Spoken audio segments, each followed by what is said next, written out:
आज सामान्य ज्ञान के विषय में हमारे पास है चमोली जिला, जनपद चमोली का ये नक्शा है। ठीक है, चमोली जिले का जो जिला मुख्यालय है वो है गोपेश्वर, ये है गोपेश्वर। ठीक है, आई बात सुनने। आज इसके बारे में हम बताएंगे आपको कि उत्तराखंड की, ठीक है, या एशिया की सबसे बड़ी जो यात्रा होती है वो होती है नंदा राजजात यात्रा। ठीक है, ये एशिया की सबसे बड़ी पैदल यात्रा है। ठीक है, इसमें जो है 280 किलोमीटर की दूरी लोग पैदल चलते हैं और यह जो यात्रा होती है 12 वर्ष में होती है। ठीक है, प्रत्येक 12 वर्ष बाद यह यात्रा होती है। ठीक है, ध्यान देंगे ये यात्रा कहां से शुरू होती है। चांदपुर एक पट्टी है। ठीक है, यहां के राजकुमारों द्वारा यह यात्रा प्रारंभ की जाती है और गांव का नाम है नौटी। ठीक है, कांसुआ एक गांव है, यहीं पर है अगल बगल में। ठीक है, यहाँ के लोग क्या लाते हैं, एक चार सींग वाला जो होता है वो मेढा होता है, उसे खाड़ू भी कहते हैं। ठीक है, उसके सींग 4 होती है। आपने 2 सींग वाला तो देखा ही होगा, लेकिन इसकी 4 सींगें होती हैं। ठीक है, वहां से नौटी लेके आते हैं। ठीक है, जब वो लोग इसको नौटी लेके आते हैं तो यहाँ से यात्रा शुरू हो जाती है। ठीक है, यानी पहली दिन जो यात्रा होती है वो कांसुआ से शुरू होती है और फिर दूसरे दिन नौटी से शुरू होती है। ठीक है, नौटी से चलती है, चलते चलते चलते इसमें लोग रिंगाल, एक जैसे बांस होता है ऐसे ही होता है, उससे जैसे कंडिया बनती है उससे छत्र बनाते हैं, छतरियां टाइप की बनाते हैं, उसको लेके साथ चलते हैं। सारे गांव के लोग इकट्ठे होकर चलते हैं। ठीक है ना, जगह जगह उसके पड़ाव पड़ते हैं। इसमें कुल 20 पड़ाव पड़ते हैं। ठीक है, कुल कितने पड़ाव, 20 पड़ाव पड़ते हैं।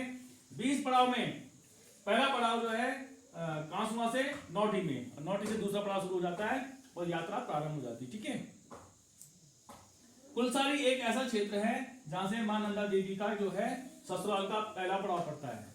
बोलते हैं कि यहां से ससुराल शुरू हो गया। ठीक है, और नंद केसरी जो कि थराली के पास पड़ता है, नंद केसरी से कुमाऊं के लोग भी इसमें शामिल होते हैं, अपनी कुलदेवी के छत्रक लेकर के साथ चलते हैं। ठीक है, अपनी अपनी कुलदेवी की पूजा करते हुए वो भी चलना शुरू करते हैं। ठीक है, यात्रा देवाल के पास पहुंचती है, देवाल से बाण पहुंचती है।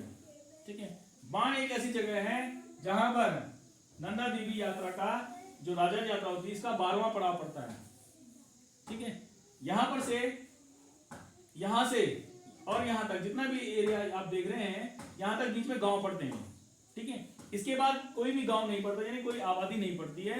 इसके बाद या तो जंगल का रास्ता है या पहाड़ी रास्ता है। ठीक है, कच्चा रास्ता जो भी होता है। उसके बाद पड़ता है बेदनी बुग्याल। बेदनी बुग्याल में मां नंदा देवी की ब्रह्म कमल से पूजा की जाती है, क्योंकि यहां से ब्रह्म कमल मिलना शुरू हो जाते हैं। ठीक है, उसके बाद पड़ता है रूपकुंड।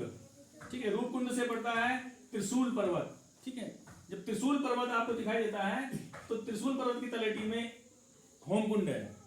ठीक है, एक जगह का नाम है त्रिशूल, और उसके जो पर्वत है त्रिशूल, उसकी ठीक तलेटी में होमकुंड है।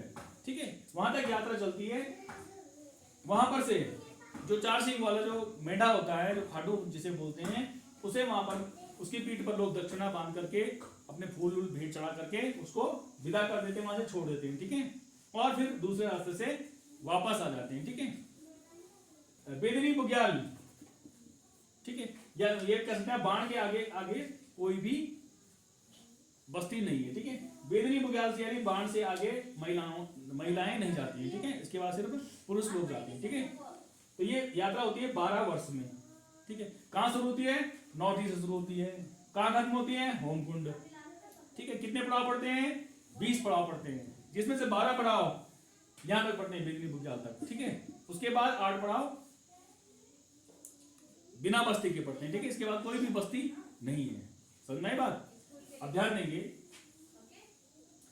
चमोली जिले में हमारे पास इस नक्शे में कुछ और भी है। ठीक है, देखिए क्या क्या चीजें हैं इसमें। है पहला बद्रीनाथ। ठीक है, पंचबद्री कहते हैं ना, तो पंचबद्री का ना पहला मान लिया हमने बद्रीनाथ। दूसरा देखिए आप योग ध्यान बद्री।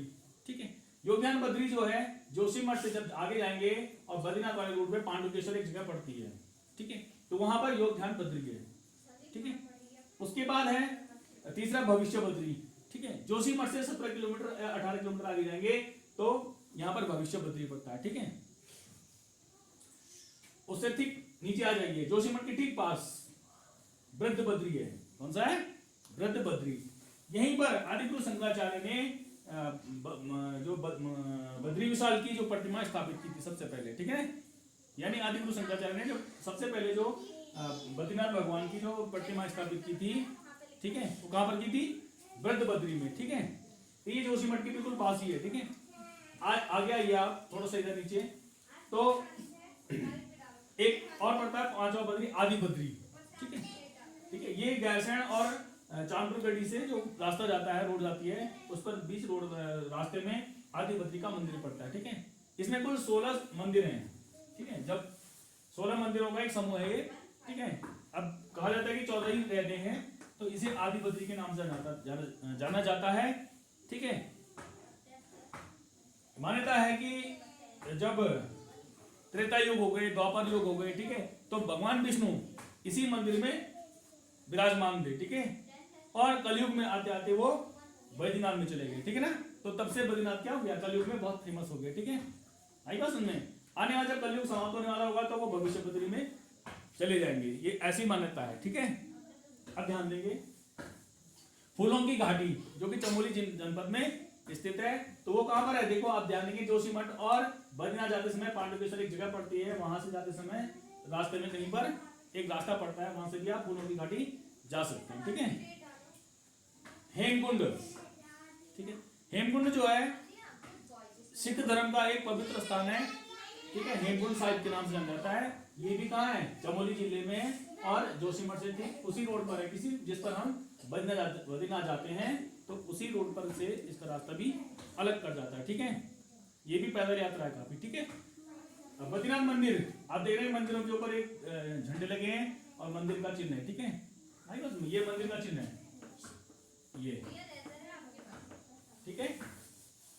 और हेमकुंड साहिब ऊपर देख लेंगे आप, इस तरह का गुम्बद टाइप का आ रहा है, तो ये हेमकुंड साहिब का, यानी ये सिख धर्म का, ठीक है। ये हिंदू धर्म का हो गया, ये सिख धर्म का हो गया, ठीक है। ये पर्वत है त्रिशूल पर्वत, ठीक है। कामेट माणा, जहाँ माणा गांव है उसके सामने कामेट पर्वत है, ठीक है, ठीक है। समझ में आ रही बात? चमोली में और एक अनुसुईया माता मंदिर, ठीक गोपेश्वर के पास ही है ये, ठीक है। इसमें भी बहुत कम से कम 6-7-8 किलोमीटर पैदल चलना पड़ता है। ये अनुसुईया माता मंदिर है, ठीक है। ठीक, आगे जाएंगे आप, तो रुद्रनाथ पड़ता है, ठीक है, रुद्रनाथ। और ठीक उससे आगे जाएंगे तो कल्पेश्वर पड़ता है, ठीक है। अरे बस में ये सब किसमें? चमोली में, ठीक है। तो आप ध्यान देंगे इस चीज का।